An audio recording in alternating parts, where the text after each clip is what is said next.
नमस्कार तथा सुप्रभात। काया कैरनमा तपाईलाई साथी दिपा तिमल सिन्हासँगै मिलन तिमिल सिन्हाको स्वागत छ। काया कैरन उज्यालो रेडियो नेटवर्कसँगै उज्यालो अनलाइन र मोबाइल एप्लिकेसनबाट एकसाथ प्रसारण भइरहेको छ। आज 2078 साल कार्तिक 29 गते सोमबार, कार्तिक शुक्ल पक्षको हरिबोधनी एकादशी तिथि, सन् 2021 नोभेम्बर 15 तारिक। काया कैरन सुरु गरौं मुख्य खबरका शीर्षकहरूबाट। पीसीआर परीक्षणमा शुल्क नलिन सर्वोच्चले गरेको परमादेशको अवहेलना, अनुदानका उपकरणले पीसीआरको व्यापार, निजीलाई पनि चर्को शुल्क लिन छुट। मूल्य वृद्धि नियन्त्रण गर्न भारतले इन्धनमा कर घटायो, नेपाल भने मौन। राजस्व घट्छ भनेर कर नघटाउनु गलत भएको अर्थविदको भनाई। हिउँदे बाली लगाउने बेलामा रासायनिक मलको अभाव, गहुँको लागि आवश्यक पर्ने मल केही दिनभित्र सबै किसानले सजिलै पाउने सरकारको दावी। अस्ट्रियामा खोप नलगाएका व्यक्तिलाई लक्षित गर्दै लकडाउन, नियमको पालना नगरे जरिवाना तिराइने। र आइसिसी टी20 विश्वकप क्रिकेटको उपाधि अस्ट्रेलियालाई, न्युजिल्यान्ड 8 विकेटले पराजित। काया कैरनमा अब खबरको सिलसिला। महामारीमा परीक्षण र उपचार गर्ने दायित्व बिर्सिएको सरकारले सर्वोच्च अदालतको आदेश पनि अवहेलना गर्दै नाफामूलक व्यवसायलाई मात्र प्रवर्धन गरिरहेको छ। महामारीले संकटमा परेको भन्दै साझेदार देश तथा संस्थाहरूले अनुदानमा दिएका साधनबाट पीसीआर परीक्षण गर्दा पनि सरकारले नागरिकसँग व्यापार गरिरहेको छ। त्यस्तै पीसीआर प्रविधि निकै सस्तो भइसक्दा पनि नेपाली निजी प्रयोगशालाहरूले भने नागरिकसँग चर्को शुल्क असुल गरिरहेका छन्।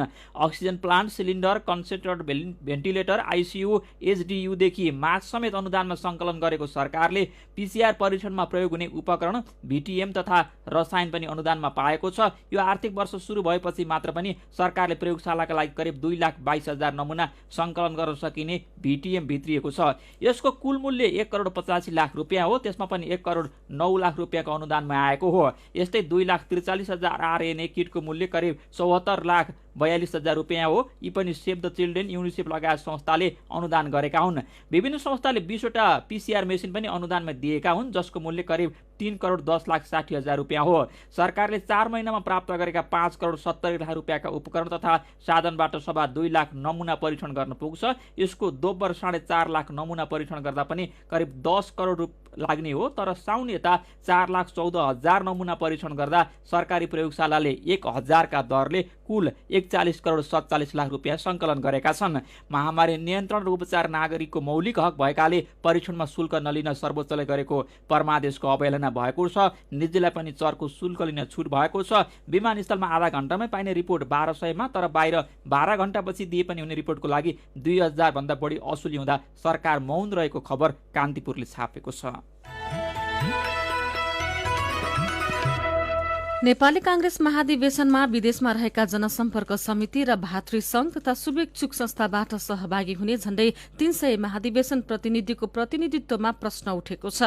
पार्टीको हिजो सम्पन्न केन्द्रीय समिति बैठकमा नेताहरूले विधानको व्यवस्था विपरीत प्रतिनिधित्व गराउन नहुने धारणा राखेका छन्। कांग्रेसका विभिन्न 36 देशमा जनसम्पर्क समिति छन्। अस्ट्रियामा भर्खरै तदर्थ समिति बनेको छ। विधानको धारा 14 मा कम्तीमा 100 क्रियाशील सदस्य रहेको समितिबाट एकजना अध्यक्ष, 500 भन्दा बढी क्रियाशील सदस्य भएको जनसम्पर्क समितिबाट अध्यक्ष सहित 7 जना र 2,000 भन्दा धेरै क्रियाशील सदस्य भएको जनसम्पर्क समितिबाट अध्यक्ष सहित 14 जना महाधिवेशन प्रतिनिधि हुने व्यवस्था छ। केन्द्रीय समिति बैठकमा वरिष्ठ नेता रामचन्द्र पौडेलले क्रियाशील सदस्यतादेखि अधिवेशन गराउने सन्दर्भमा संस्थापन पक्षले धाँधली गरेको आरोप लगाउनु भएको थियो। रौतहट डडेलधुराको विवादमा अनसन जारी रहेको भन्दै समस्या समाधानका लागि नेतृत्वले पहल गर्नुपर्ने उहाँको भनाइ थियो। यसैबीच एमालेको 10औं राष्ट्रिय महाधिवेशनको उद्घाटन सत्र सौराहादेखि पश्चिम नारायणगढमा रहेको नारायणी नदी किनारमा हुने भएको छ। उद्घाटन कार्यक्रममा नेता, कार्यकर्ता, समर्थक शुभचिन्तक गरेर 5 लाख भन्दा धेरैलाई सहभागी गराउने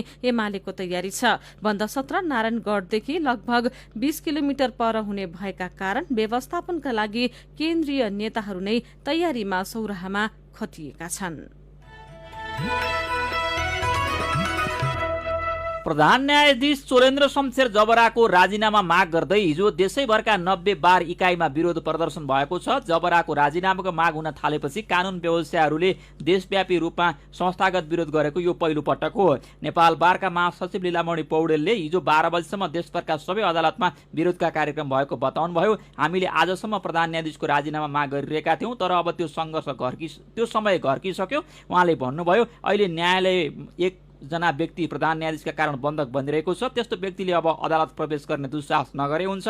हामी अब राजीनामाको मागबाट अघि बढिसक्यौं। अब चोलेन्द्र शमशेरलाई पदच्युत नगरेसम्म बारको आन्दोलन रोकिँदैन भनेर उहाँले भन्नुभएको छ। सर्वोच्च अदालतमा देखिएका सङ्कटबारे राजनीतिक दलहरू मौन रहँदा सरकारका तर्फबाट कानुन मन्त्री दिलेन्द्र प्रसाद बडुले मध्यस्थताको प्रयास थाल्नु भएको छ। सरकारी मध्यस्थतामा सर्वोच्च अदालतमा प्रधान न्यायाधीशले तोक्दै आएको इजलास गोला प्रथाद्वारा तोक्ने व्यवस्था गर्ने र जबराको मुद्दाको सुनवाईबाट अलग हुने शर्तमा न्यायाधीशहरू इजलासमा फर्कने गरी सहमति हुन लागेको समाचार सार्वजनिक भएको छ।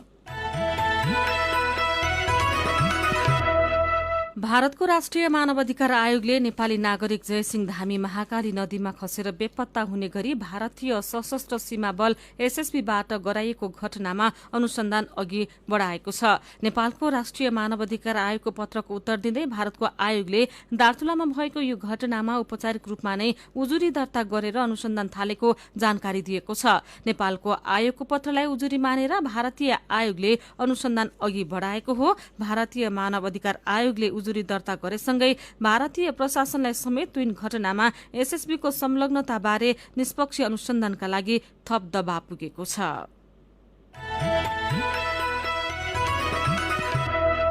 कायाकैरनमा कुराकानीसँगै खबरको सिलसिला बाँकी नै छ, सुन्दै गर्नुहोला।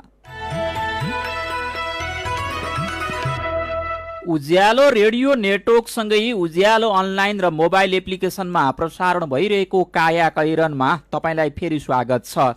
यतिन्जेल हामीले पीसीआर परीक्षणमा शुल्क नलिन सर्वोच्चले गरेको परमादेशको अवहेलना, बारको बटम लाइन, प्रधान न्यायाधीशको बहिर्गमन, महाकालीको ट्विन घटनाबारे भारतीय मानवाधिकार आयोगले अनुसन्धान थाल्यो लगायतका खबर प्रस्तुत गर्यौं। अब बाँकी खबर।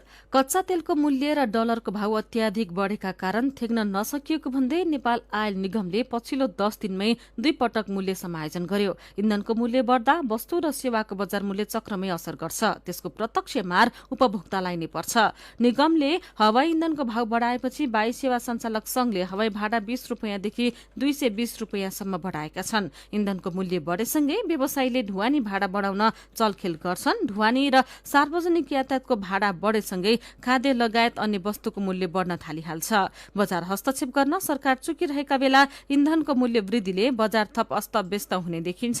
मूल्य वृद्धिको विरोधमा सत्तारूढ दल सम्बद्ध विद्यार्थी संगठनहरूले विरोध गरिरहेका छन्, तर इन्धनको करको दायरा घटाउन दबाव दिएको छैन। अन्तर्राष्ट्रिय बजारमा कच्चा तेलको मूल्य बढेपछि भारतले पनि कर घटाएर नागरिकलाई राहत दिएको छ। भारतको केन्द्र सरकारले इन्धनमा लाग्दै आएको अन्तशुल्क घटाएको छ। इन्धनको मूल्य बढ्दा 1 महिनामा सबै वस्तुको भाव बढ्छ। आन्तरिक ओसार प्रसारमा प्रभाव पर्छ। यातायात ढुवानी भाडा र आन्तरिक मूल्य वृद्धि हुन्छ। अर्थविद केशव आचार्यले भन्नुभएको छ, मूल्य नियन्त्रण गर्न तत्काल कर घटाउनुपर्छ। निगम भित्रको चुवावट, कर्मचारीको तलब भत्ता र डिलर कमिसन पनि कम गर्नुपर्छ। भारतको तुलनामा नेपाली सीमा क्षेत्रमा इन्धनको मूल्य धेरै अन्तर हुँदा तस्करीको सम्भावना पनि उत्तिकै छ। राज्यको संरचनाले त्यतातिर ध्यान दिनु जरुरी रहेको आचार्यले बताउनुभयो। तर राजस्व घट्नुको चिन्ता भन्दा अर्थतन्त्र महँगो हुँदा चिन्ता लिनुपर्ने उहाँको भनाइ छ। कर घटाउँदा जति राजस्व घट्छ, अर्थतन्त्रमा मूल्य वृद्धि हुँदा राष्ट्रका लागि घातक हुन्छ। त्यो खतरनाक हो उहाँले भन्नुभएको छ।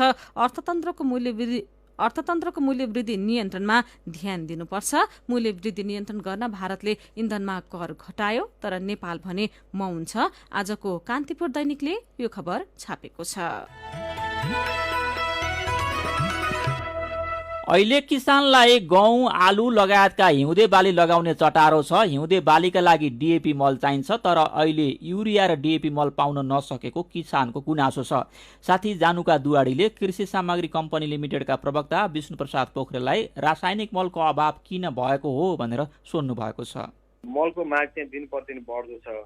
हैन। हामीले विगतमा 2 लाख टन 3 लाख टन मात्रै बिक्री गर्दा पनि भएको अवस्थामा पछिल्ला दिनहरूमा हामीले करिब 4 लाख मेट्रिक टनको नजिक मल खाद बिक्री गरिरहेका छौँ। तै पनि मलको कमी नै छ र अहिले यो वर्ष हामीले हिउँदमा चाहिँ हामीले प्लानिङ नगरेको होइन, समयमा हामीले प्लानिङ गरेर टेन्डर पनि गरेका हौँ। तर अहिले एउटा बुझ्नुपर्ने के छ भने अन्तर्राष्ट्रिय बजारमा मलको मूल्य अत्याधिक रूपमा बढ्यो। अहिलेको दिनमा आउँदा 948-49 मा किन्न परेको छ प्रति मेट्रिक टन US डलरमा। यो अझ बढ्दो छ। अबका दिनमा किन्नु पर्दा 1000 भन्दा माथि गएर हामीले किन्नुपर्ने अवस्था आएको छ।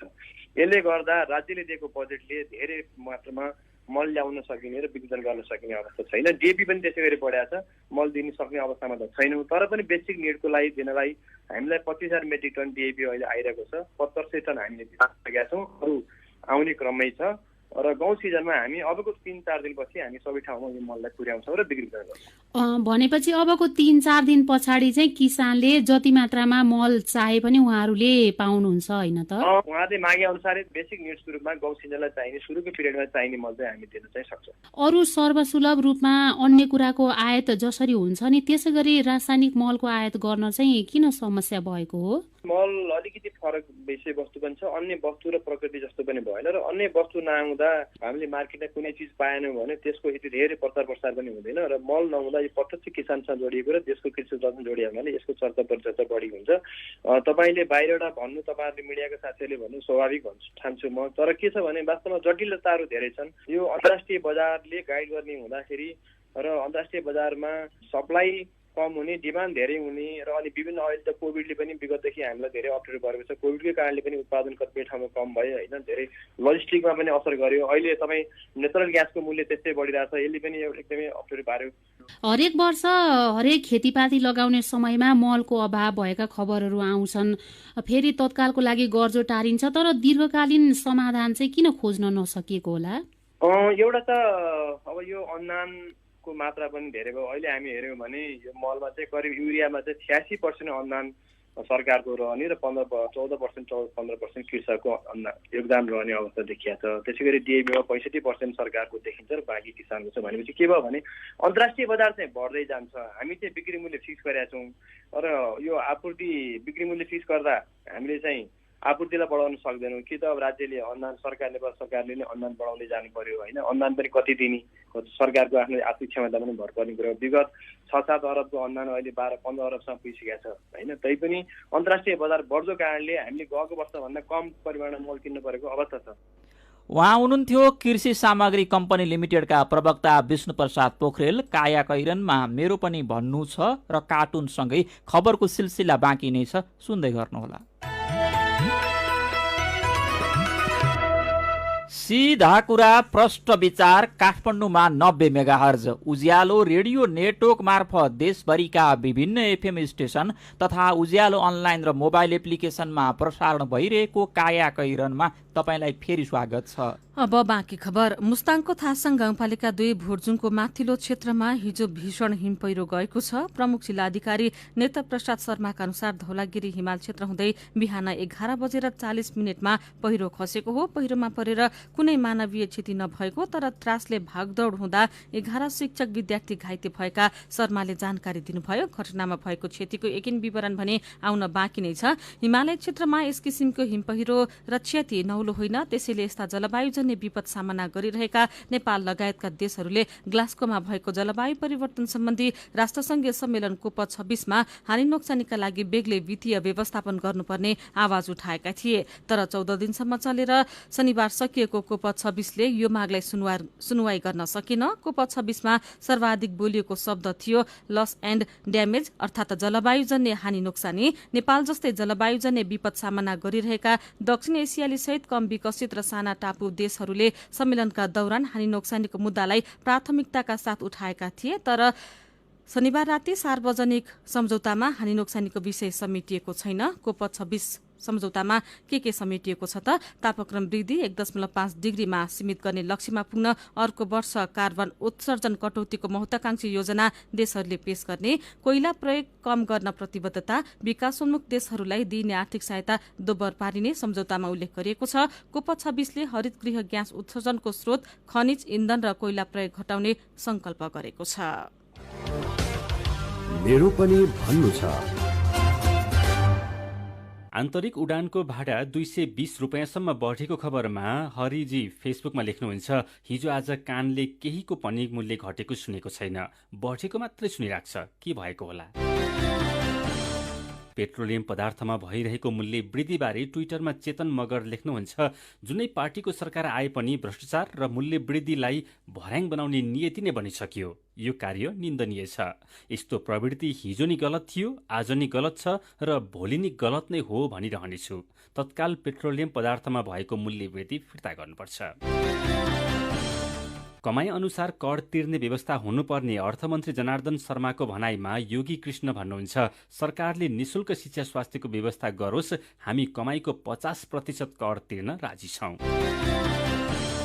मुस्ताङमा हिम पहिरो गएको खबरमा ट्विटरमा सञ्जीव नाम राखेका साथी लेख्नुहुन्छ, उता जलवायुको सम्मेलनमा नेता र उच्चपदस्थ सयर गरेर आए, यता मुस्ताङमा हिम पहिरोका कारण गरिबको उठीबास लाग्न लागिसक्यो। अनि हैरानी बढ्दो ट्विटर ह्यान्डल भएका साथीको अनुमान छ, जलवायु परिवर्तनका कारण विश्व तापमानमा परेको प्रभावका कारण हिम पहिरो गएको होला। जलवायु परिवर्तनको असर हिमालय क्षेत्रमा ठूलो प्रकोपको रूपमा देखिन थालिसक्यो। अब जलवायु परिवर्तनको असर कम गर्नतर्फ सम्बन्धित सबैको ध्यान जान आवश्यक छ। विचारका लागि तपाईलाई धन्यवाद।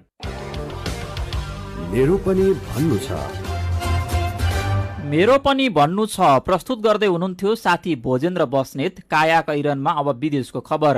अस्ट्रियामा कोरोना भाइरसको संक्रमणका लागि राष्ट्रव्यापी लकडाउन भएको संक्रमणका कारण राष्ट्रव्यापी लकडाउन भएको छ। त्यहाँको सरकारले गैर रातिदेखि खोप नलगाएका व्यक्तिहरूका लागि लकडाउनको घोषणा गरेको हो। यो घोषणा अनुसार 12 वर्षभन्दा माथिका खोप नलगाएका व्यक्तिले काम गर्ने, किनमेल गर्ने, हिँडडुल गर्ने वा खोप लगाउन जाने जस्ता आधारभूत गतिविधि बाहेक अरू कामका लागि घर छोड्न नपाउने बीबीसीले जनाएको छ। खोप नलगाएका व्यक्तिले प्रतिबन्धको पालना नगरे जरिवाना हुनेछ। खोप लगाए नलगाएका व्यक्तिहरूको सुरक्षा जाँच प्रहरीले गर्नेछ। लकडाउन सुरुमा 10 दिनसम्म रहनेछ। झन्डै 90 लाख जनसङ्ख्या रहेको यो देशमा लकडाउनबाट 20 लाख नागरिक प्रभावित हुने खबरमा उल्लेख छ। अब खेल खबर। आईसीसी टी20 विश्वकप क्रिकेटको उपाधि अस्ट्रेलियाले जितेको छ। दुबईमा गए राति भएको फाइनलमा न्यूजील्याण्डलाई 8 विकेटले हराउँदै अस्ट्रेलियाले उपाधि जितेको हो। अस्ट्रेलियाले पहिलो पटक टी20 विश्वकपको उपाधि जितेको हो। पहिलो पटक फाइनल पुगेको न्यूजील्याण्ड भने उपाधि जित्नबाट वञ्चित भएको छ। न्यूजील्याण्डले दिएको 173 रनको लक्ष्य अस्ट्रेलियाले 18 ओभर 5 बलमा मात्र 2 विकेट गुमाएर भेटायो। अस्ट्रेलियाका मिचेल मार्स र डेभिड वार्नरले अर्धशतकीय पारी खेले। मिचेलले 77 रनको योगदान गरे भने डेभिडले 53 रन जोडे। यस्तै ग्लेन म्याक्सवेल 28 रन बनाएका छन्। न्यूजील्याण्डका ट्रेन्ट बोल्टले 2 विकेट लिए। यसअघि टस हारेर पहिले ब्याटिङ गरेको न्यूजील्याण्डले 20 ओभरमा 4 विकेट गुमाएर 172 रन बनाएको थियो। न्यूजील्याण्डका लागि कप्तान केन विलियमसनले सर्वाधिक 85 रनको योगदान गरे। यस्तै मार्टिन गुप्टिलले 28, ग्लेन फिलिप्सले 18, जेम्स निसमले 13 र डायल मिचेलले 11 रन बनाए। अस्ट्रेलियाका जोस हाजलाउडले 3 विकेट लिए भने एडम जाम्पाले 1 विकेट लिएका थिए। काया कैरनमा अब केही खबर संक्षेपमा। बैंक तथा वित्तीय संस्थाको ब्याज दर निर्धारणमा राष्ट्र बैंकले फेरि हस्तक्षेप गरेको छ। नयाँ व्यवस्था अनुसार अब बैंकहरूले अघिल्लो महिनामा सबै संस्थाले प्रकाशन गरेको औसत ब्याज दरको 10% भन्दा बढी बढाउन नपाउने भएका छन्। शिक्षण संस्थाको अनुगमन र नियमन गर्ने शिक्षा मन्त्रालयकै अनुमतिमा अवैध रूपमा कलेज सञ्चालन गरेको पाइएको छ। विदेशी गठबन्धनका कलेजको शेयर दिने प्रलोभनमा करोडौं ठगी गर्ने सञ्जय झाले शिक्षा मन्त्रीदेखि कर्मचारीसम्मको मिलेमतोमा नेपालमा अवैध रूपमा 2वटा कलेज सञ्चालन गरेको तथ्य भेटिएको हो। र कपिल वस्तुमा फैलिएको हैजा नियन्त्रणका लागि अमेरिकाबाट मगाइएको ओरल कलेरा भ्याक्सिन नेपाल आइपुगेको छ। अर्को हप्ताको आइतबारदेखि यो औषधि खुवाइनेछ। काया कैरनमा अब चाहिँ पालो आयो उखानको। एकादशी भोकै बसी काम गर्न लाग्यो पटुका आकाशी। उज्यालो रेडियो नेटवर्कबाट प्रसारण भइरहेको काया कैरन सक्नु अघि मुख्य खबर फेरि एकपटक।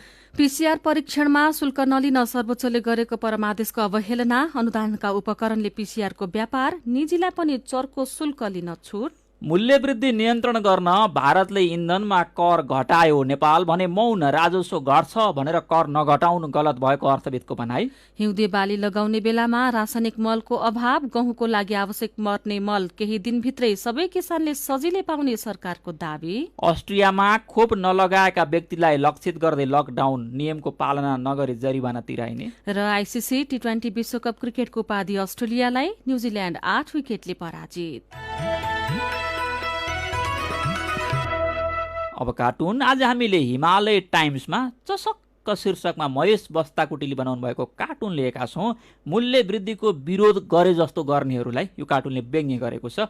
यहाँ एकजना मान्छे मोटरसाइकल लिएर पेट्रोल पम्प पुगेका छन् अनि पम्पवालासँग उनी भन्दैछन् अलिक छिटो छिटो पेट्रोल हालिदिनुहोस् त दाइ, मूल्य वृद्धिको विरोध गर्न जानु छ क्या। आजको काया कैरन सकिएको छ। काया कैरनबाट प्राविधिक साथी प्रवीण श्रेष्ठसँगै हामी पनि बिदा माग्छौँ। काया कैरन सुन्नु भएकोमा तपाईँलाई धन्यवाद। उज्यालो मोबाइल र अनलाइनमा प्रसारण भइरहेका रेडियो र अनलाइनका सामग्री भाइबरमा पनि उपलब्ध छन्। घर बाहिर निस्कने बेलामा मास्क लगाउन नबिर्सौँ। नमस्कार।